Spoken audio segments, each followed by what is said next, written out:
My name's Eric. I've been teaching English in Barcelona for about three and a half years.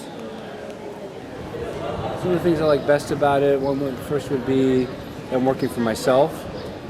And I like that I'm not stuck in the same place with the same people all day long, that I'm kind of moving from one part of the city to another, with different people throughout the day.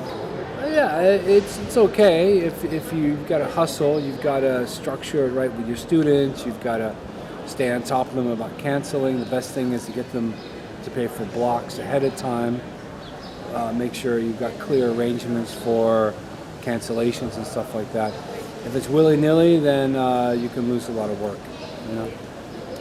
Well, I mean, I don't have papers, but the good thing about teaching English is it's not a hobby. You know, you're teaching something you're offering something that's really necessary right now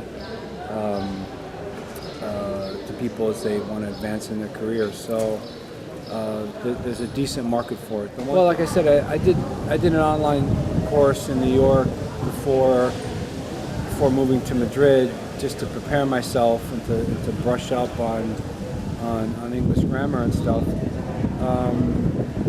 Nobody's ever asked me for the actual diploma, and the TOEFL course in itself is not going to guarantee you work. It's just helps you prepare, and then you have to hustle to build a business for yourself. And your business is your whole roster of clients and how you maintain that. Well, I go to the movies, I hang out with my friends, I travel around Spain a lot. I mean, in my case, I've got a son who lives in Basque Country. I'm actually moving up to Bilbao, where I'll be doing the same thing, and I've done the same thing teaching in Madrid, so it'll be my third city in Spain doing that. And on that note, I'd really recommend, you know, Barcelona is beautiful, but I'd really recommend coming here and investigating other parts of Spain as well.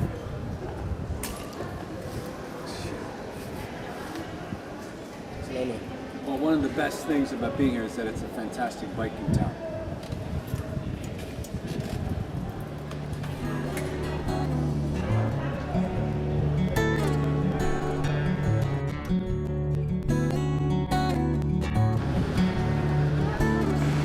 Hi, my name is Jade. I'm from New Jersey in the States, and I've been in Barcelona for 4.5 years just this month.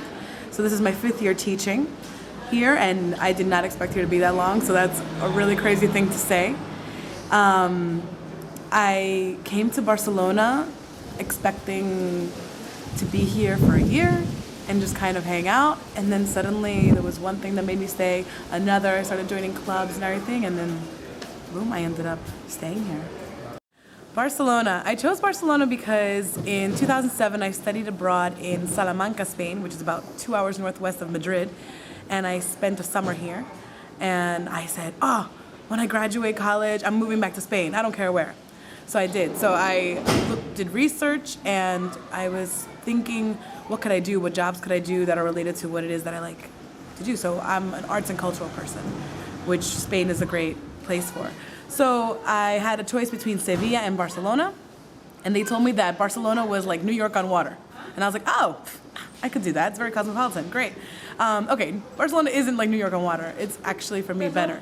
There's a mountain, there's the sea, yes, of course, and it is cosmopolitan. And I came here expecting something else and something more Spanish, and I got this wonderful Catalan paradise.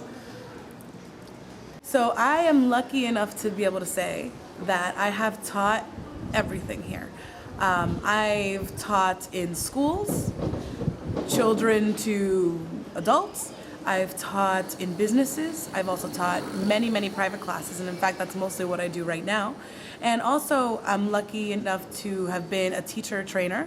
So you can find me in some TOEFL courses teaching job guidance, helping people find jobs, helping them get the tools to find jobs here in Barcelona.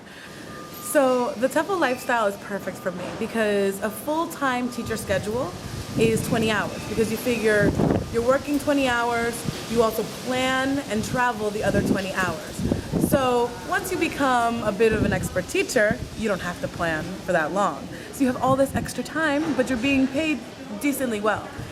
So what can I afford? I can afford whatever it is that I want to do. So I'm huge into buying races, 10Ks, 5Ks. I also love to travel. Traveling is really important to me. And I like to eat out a lot. I go to restaurants all the time, and that is probably where I spend most of my money, if not at the theater. So with about, I'd say I work about 22 hours a week. So it's a little bit more than a teacher's full time. I'm able to afford these things because the rent is really low if you're smart about it. And you gotta be smart about it. You can't just accept the first offer. The rent is low. Buying food is really low cost. I travel by bike, so I don't have to worry about the metro passes and things like that. To me, it's perfect because I don't live an extravagant life normally, but I am able to afford those things that are important to me. I'm overwhelmed. I'm gonna go now. Bye.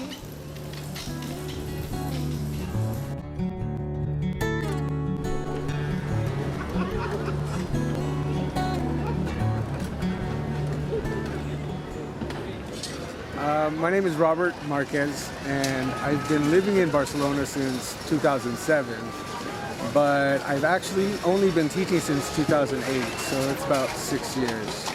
I'm from Los Angeles originally, but I don't know, Barcelona's beautiful. I love it out here. Being a TEFL teacher, it affords you not only to live in Barcelona, but to meet so many different people from all around the world. And since I've been teaching here, I've just met so many interesting people from God knows where. And the people that I work with, it's incredible. I finally found a place that I'm really, really happy at. So I feel confident. I love it out here. So I looked into teaching, I got into it, and I found that it was actually pretty good.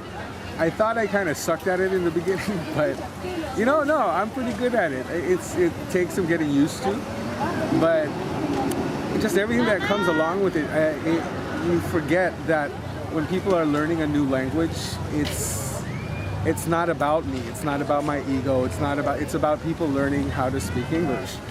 And I don't know, I just think it's really rewarding when you see that kind of light pop in a student's eyes.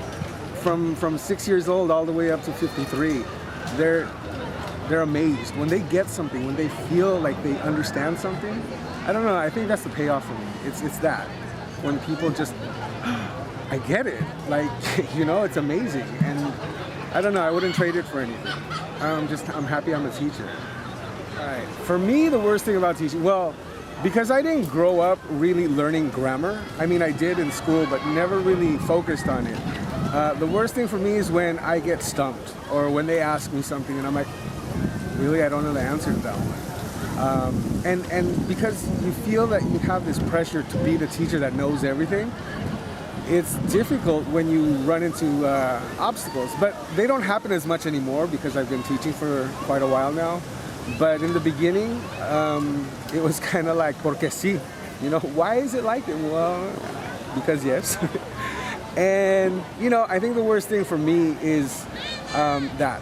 And then it's also private classes, cancellations, all the little, quality problems that we have as a teacher or a private teacher. But really, I can't fault the job. It's me. And it's me thinking too much about it and wanting to be a better teacher. So that's pretty much what makes it the worst part of my job. But even then, it's still worth it. When I left Los Angeles, I was leaving, I had just begun doing stand-up comedy, and it was something I really loved. And when I moved out here to Barcelona, I thought that I had kind of given up on that dream. But it turns out that there's an actual English-speaking comedy scene here in Barcelona. There's a huge English drama scene out here.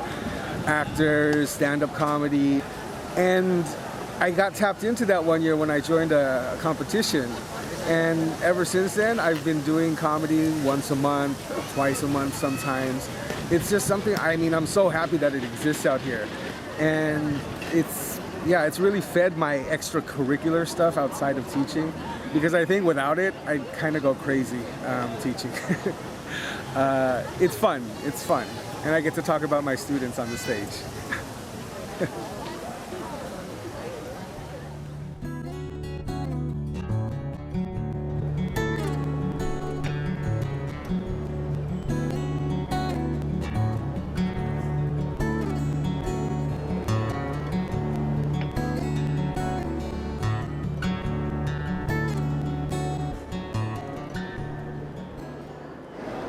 I'm Sissel. I'm from Norway. I came to Barcelona 7 years ago and I wasn't going to stay for long, but here I am still. I did the TEFL course 4 years ago and I've been teaching ever since. You get to know the city, to put it that way. You travel a lot. You work when other people are not working. But that means that you have some free time when others are working. You get to meet a lot of people. That's what I love about that job, is I meet so many wonderful people that I would never ever talk to or even know existed if I didn't teach. What's so great about living here is that I get to know whatever's going on in the city because I look right down to the square in front of the parliament, the Catalan parliament. And so I know when there's someone who are protesting against something because they're always here. And I see the police and I see all the tourists and I get to, gauge the atmosphere. I'm in a choir, I paint, I am volunteer at the animal shelter up in Tibidabo. Spend some time on that. I read a lot. I like to be outside. I exercise. The choir's name is La Cava de Sons. It's a choir that came out from one of the university choirs in the city when their members didn't go to university anymore, so they had to. They started a new group, and we're 16 or 17 people, and I joined this choir 3 years ago. We have a fantastic director. He's very good at what he's doing. So we've been in, singing contests. Last year we worked on an adaptive version of the Beggar's Opera, where we had puppets. So we were puppeteers, we were singing and acting at the same time. So it was hard work and a lot of fun. So it's not just a choir, we do different things.